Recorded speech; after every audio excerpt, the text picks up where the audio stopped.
Bir məscid var imiş.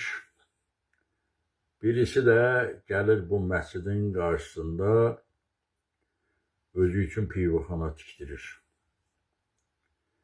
Bunu görən məscidin axundu gəlir bu pivəxananın sahibinin yanına ki, abala, məscidin yanında pivəxana olmaz, ayıbdır, günahdır.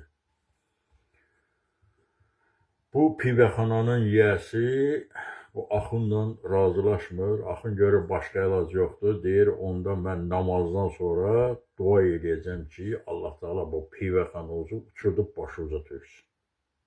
Deyir, çıxır gedir.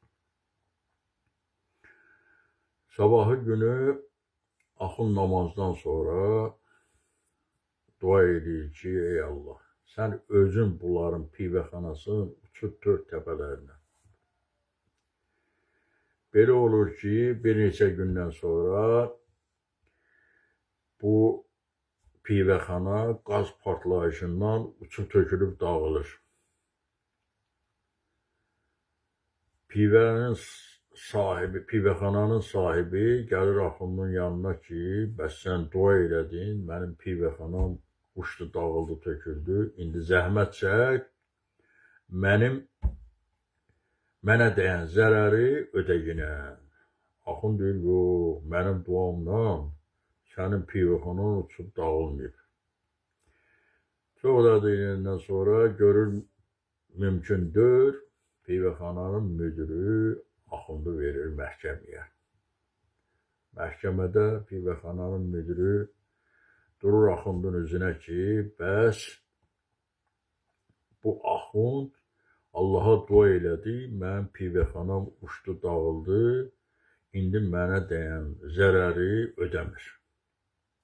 Axund da özünə əl qatıb, andaman edir ki, mənim duamdan olmayıb. Dua ilə heç vaxtı pivəxana uçurub dağılmaz.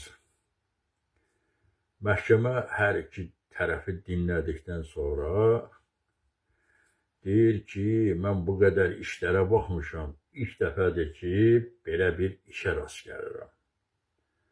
Pivəxana işlədən adam Allahın duasına inanır, məscidin axundu isə Allahın duasına inanmır.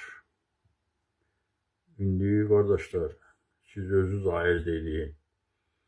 Bu pivəxana Allahın bəlasına gəlib, yoxsa təsadüf nəticəsində olub.